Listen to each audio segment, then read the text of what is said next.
sailors, and welcome to this week's edition of Sail Smarts. And this week we are with the Rnli, which stands for the Royal National Lifeboat Institution. I'm here with Liam from the Rnli Water Safety Team, who you might recognise from some of their recent Facebook videos. Now, first things first, Liam, I've got you a cup of tea. Oh, amazing. Thanks, Hannah. Let me just grab that. Got it.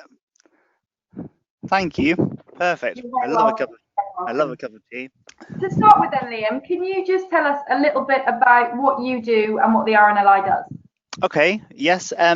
Firstly, thanks for having us on, Hannah. I'm really pleased to be here. So I work for the Rnli charity in their water safety team. The Rnli is the charity that saves lives at sea, and they've been doing that for nearly 200 years. 365 days of the year, our lifeboats and their volunteer crews are ready should anyone need any help at sea. And that's 24 hours a day. So like at any moment, they could be called to the rescue, and that could be whilst they're asleep, whilst they're halfway through their dinner, whilst they're at the supermarket doing a big shop. If their pager goes off, they'll jump to it, rush down to their local lifeboat station and go out to sea to rescue whoever needs help. And you may have also seen Rnli lifeguards as well. The Rnli run a lifeguard service, and you'll see lifeguards patrolling the beaches, keeping people safe too. Yeah, you've got an amazing group of volunteers, which I've seen out there in action and on the TV and all over the place. So first question then, can you give us some top tips or advice on what you should do if you see someone that you think is in trouble out at sea? Call 999 immediately. That's the most important thing. First off, get that call in straight away so the help's on its way. After you've done that, if you can throw the person who's in trouble something that floats, like a ball or a bodyboard, that will sort of help them whilst they're in the water. Keep an eye on them until the help arrives. And do not go in the water yourself to rescue them, because people often get in trouble themselves when they do that. But getting that call into 999 is the most important thing, definitely. I love that kicking or throwing a football to them. I never would have thought of that. That ball could save someone's life. If somebody could grab hold of it, lean back, and that'll just keep them afloat and calm until the help arrives. So yeah, if you can kick them a ball, that could save their life. Maybe throw it. You'll be more accurate. Okay then, so we know what to do if we see someone else we think is in trouble. What should you do if you think you're in trouble at sea? I'll ask you a question. I really want to get this bit right, because this information could literally save someone's life one day. If you find yourself in trouble in the water, hold on to anything that floats. If you have something, if you don't have something that floats, float on your back.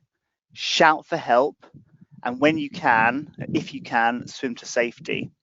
The float position, which I'll explain in a second, is a really important thing to practice as often as you can. You'll especially need it if you fall into cold water, because cold water shock makes it really hard to swim, even for a strong swimmer. If they're not used to that feeling of cold water and they fall in, the instinct will be to thrash around. They'll be taking deep breaths. It's really important just to take a moment, calm yourself down, and lie on your back. Do you know what the float position is, Hannah? Have you practiced it? I don't know. Sorry. No, that's all right. So you lie on your back. You have to lean right back in the water and look right over your head, so your nose and your mouth is out of the water. You push your chest up, extend your arms and legs, take control of your breathing. Yeah, like that. Perfect. And you might just be gently moving your arms, sort of waving at the fish and the seaweed below you, and gently moving your legs as well. But you have to look right over your head. And everyone can float. I mean, that's the good news. And clothes, things like this, people think that they'll actually not help them float, but they do, because they get filled with air. Even shoes, most shoes, if you chucked it in a bath or something, would float. Don't do that. But yeah, your clothes will help you float. So just take a moment, float on your back, and then shout for help and swim to safety when you're ready. Great, those are great tips. Last one then, have you got any more tips or help us just be safe by the coast this summer? We're in the summer holidays right now, so people might be heading down to the beach. Choosing a lifeguarded beach is really sensible. Our lifeguards are highly trained, and they position red and yellow flags on the beach which mark out safe swim areas. So if you swim between those, you can guarantee that you'll be safe. And they're they're highly trained, so if anything happens, they're on hand, ready to go and help if they need to. The other thing that's really important is to not take or use inflatables at the beach. Last year, the Rnli was called to over 300 incidents where inflatables had got into trouble, and that's because they can get swept out to sea so easily by wind and currents. So yeah, lifeguard at beach, no inflatables, and swim between the red and yellow flags. Great advice, great advice. So I want to get into the real nitty gritty of the Rnli. Yeah. We've got some questions here that have come in from our sailors, 2 questions. So the these are good first ones. one is, do the Rnli rescue dogs and other animals? Absolutely. In fact, on the Rnli's YouTube page, there's some footage of some of the animal rescues that have happened over the years, which are really interesting to watch. And the Rnli really recommends, if ever your pet dog, or if you ever see a dog or an animal in the water that needs help, call 999 so we can carry out the rescue. And again, don't go in the water yourself to do that because you could get in trouble. So yeah, call 999 if an animal ever needs help. That's really interesting, because I think most people would probably think not to do that and try and get in themselves and probably make the situation worse. Yeah, I think so. I think people would be afraid of wasting sort of emergency service time, but that's not the case. If there's a dog in the water that needs rescuing, definitely, yeah, just call 999 straight away. That's great. So second and last question then from one of our sailors. They would like to know about your newest lifeboat. Okay. Well, firstly, the Rnli across its 238 lifeboat stations uses 11 different types of boat. I'm going to talk about our newest boat, which is the Shannon class lifeboat, which can reach speeds of up to 25 knots.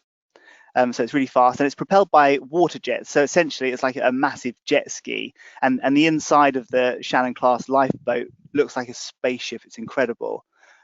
But because of that technology, the water jet technology, it's really maneuverable and nimble, and it enables our crews to rescue people quickly and safely.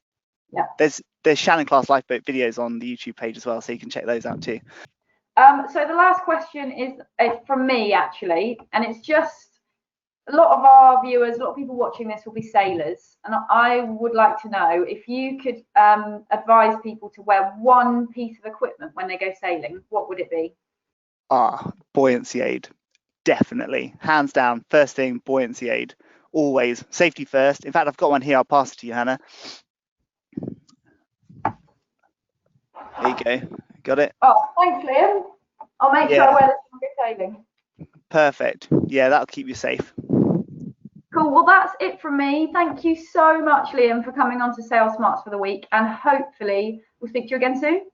Yeah, definitely. Thanks for having me. I'll see you again soon. Stay safe. Bye.